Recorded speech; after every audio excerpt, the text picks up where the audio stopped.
আসসালামু আলাইকুম। দূরের কিংবা কাছের যে যেখান থেকে দেখছেন আশা করছি আল্লাহর রহমতে সবাই সুস্থ আছেন। নুডলস কিন্তু আমরা ছোট বড় সবাই অনেক বেশি পছন্দ করি। আর এই নুডলসটা যদি একটু ভিন্ন রকমভাবে আর একেবারে সহজ রেসিপিতে রান্না করা যায় তাহলে কিন্তু ঝামেলাটাও কম মনে হয়। আজকে কোকোলে স্টিক নুডলস দিয়ে একটা অসাধারণ স্বাদের নুডলস রেসিপি শেয়ার করছি। শুধুমাত্র একটা স্পেশাল সস ব্যবহার করার কারণে এই নুডলসটা খেতে অনেক বেশি ভালো লাগবে। ঘরোয়াভাবে এই স্পেশাল নুডলসটা কিভাবে রান্না করলে ঝরঝরে আর পারফেক্ট হবে সেই সহজ রেসিপিটাই আপনাদের সাথে শেয়ার করেছি।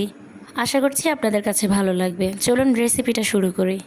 প্রথমে আমাদের স্পেশাল সসটা বানিয়ে নিচ্ছি। এজন্য 2 টেবিল চামচ নিয়েছি টমেটো সস আর 1 টেবিল চামচ দিয়ে দিচ্ছি সয়া সস।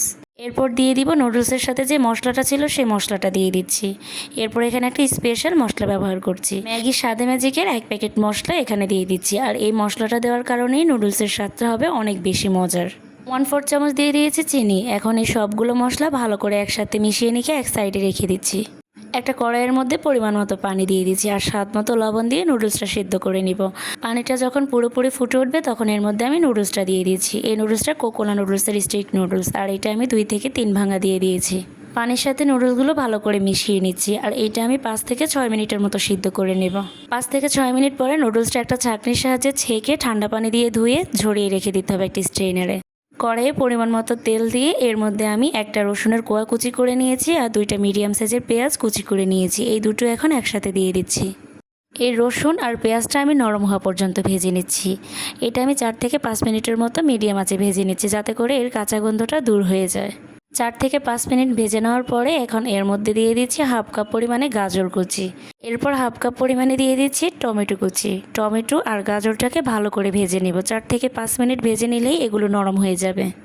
এখানে আমি আর কোনো সবজি ব্যবহার করব না, শুধুমাত্র এই 2টা সবজি দিয়ে খুব সাধারণভাবে এই নুডলস রান্নাটা করে দেখাচ্ছি। 5 থেকে 6 মিনিটের মতো গাজর আর টমেটোটা ভেজে নিয়েছি। এরপর আমি এক পাশে নিয়ে অন্য পাশে 2টো ডিম দিয়ে দিচ্ছি।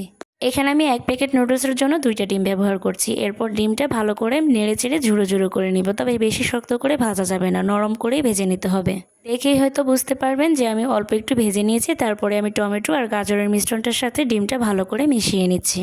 ডিমটা এইভাবে একটু নরম করে ভেজে নিলে খেতে বেশি ভালো লাগে আর নুডলসের সাথে একটু মাখো মাখো হয়। তবে আপনারা চাইলে আর একটু শক্ত করেও ভেজে নিতে পারবেন, কোনো সমস্যা হবে না। এরপরে আমি যে স্পেশাল সসটা বানিয়ে রেখেছিলাম সেই সসটাই এর মধ্যে দিয়ে দিচ্ছি।